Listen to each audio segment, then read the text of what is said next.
the 1950s, a second excavation produced contradictory evidence. Archaeologist Alexandra Wilkinson. A bit of circumstantial evidence that was found was a snail shell, and that has been identified as the intermediate carrier of bilharzia, which is a waterborne disease that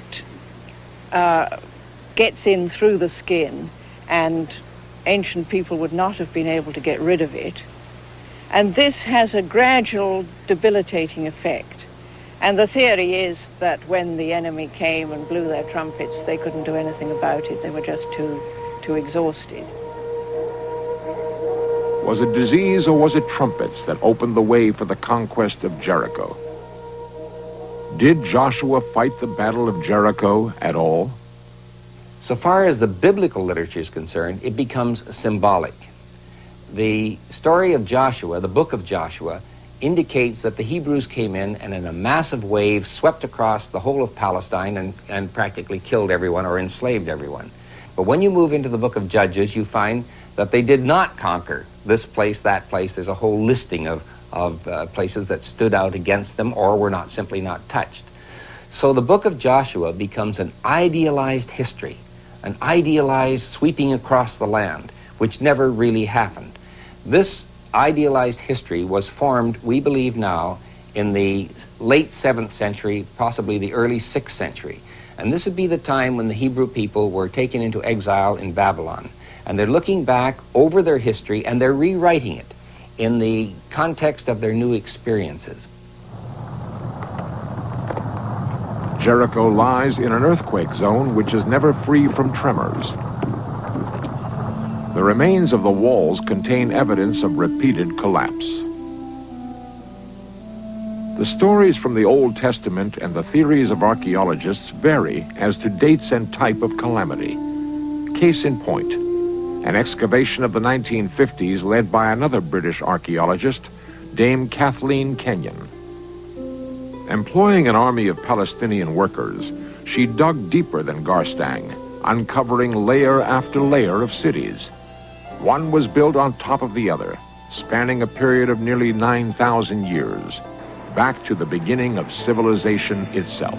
At the bottom of her excavations, Kathleen Kenyon found military defenses that are remarkable for their period.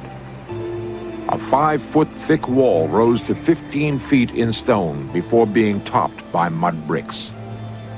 A great circular tower still stands 21 feet high. Curiously, it was built inside the city wall. Was this a lookout post against attack or flash flood? Dr. Kenyon realized that a great fire destroyed this city and the site lay abandoned until sometime later when a new people moved in from the north. Various tribes inhabited Jericho for nearly 1,500 years. In places, no less than 26 plaster floors were found, one on top of the other. As the city grew, the defenses were extended. A slope was built along the base of the city walls and coated with a smooth plaster to make it slippery against attack. This was the city whose destruction Garstang attributed to Joshua in about 1400 BC. Kathleen Kenyon, however, was using a technique unknown in Garstang's day, radiocarbon dating. By using radiocarbon methods, Kathleen Kenyon found that these early walls were destroyed around 2100 BC, nearly 700 years too early for Joshua. And the second city was destroyed in about 1600 BC, still too early for Joshua. The biblical account of the fall of Jericho was probably written some 600 years after Joshua, at a time when the Israelites were threatened with slavery. Was it just history, or did it have some meaningful symbolic purpose? It looks in a way like a rallying call at the last ditch to say, look, if you do what God tells you, nothing is impossible. And in fact, in the Joshua story, we're told what the purpose of it is, so that all the earth's people might discover how strong the hand of God is. This is a story of God interacting with his people. And it's not history, it's not Joshua's diary.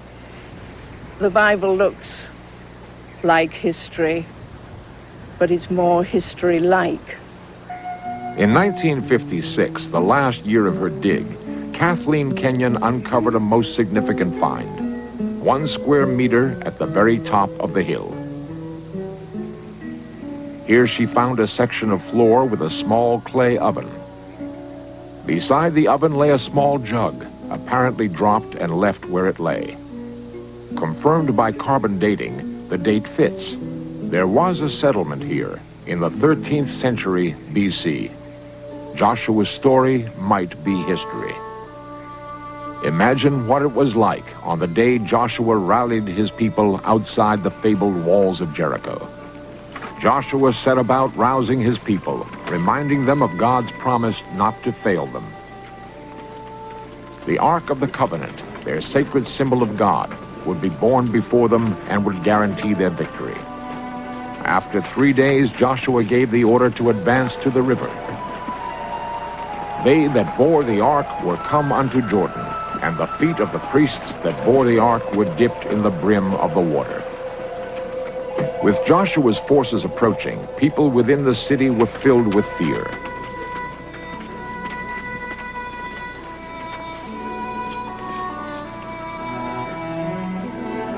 Joshua ordered the Israelites to march around the walls for 6 days silent, except for the priests blowing ram's horns trumpets in front of the Ark of the Covenant.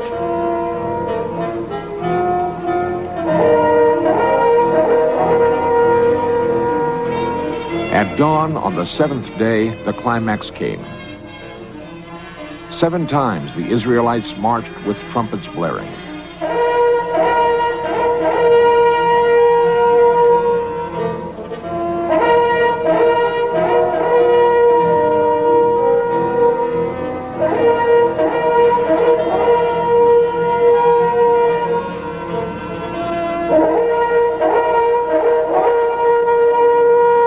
On the 7th circuit, he ordered his people, "Shout, for the Lord hath given you the city."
The Old Testament.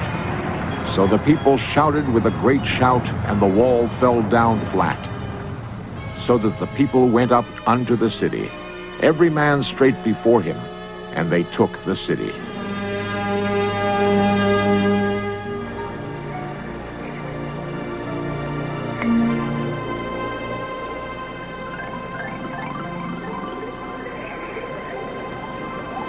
Because of the cord identifying Rahab's house, she and her family were spared. The rest of the city was put to the torch.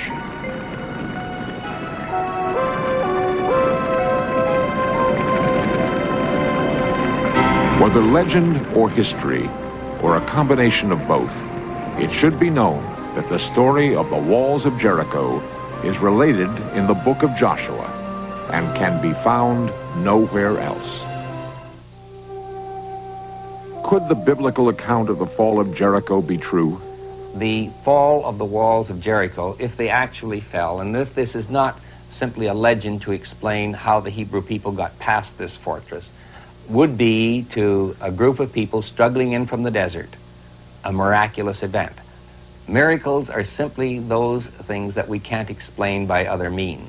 And so people turn and say, well, God must have intervened to make this thing happen.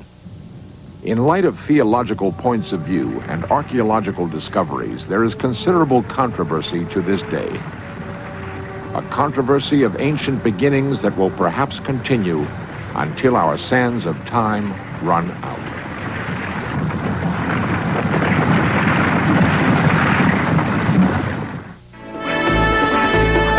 Coming up next, agents race against time to stop a rash of drug tampering on FBI: The Untold Stories.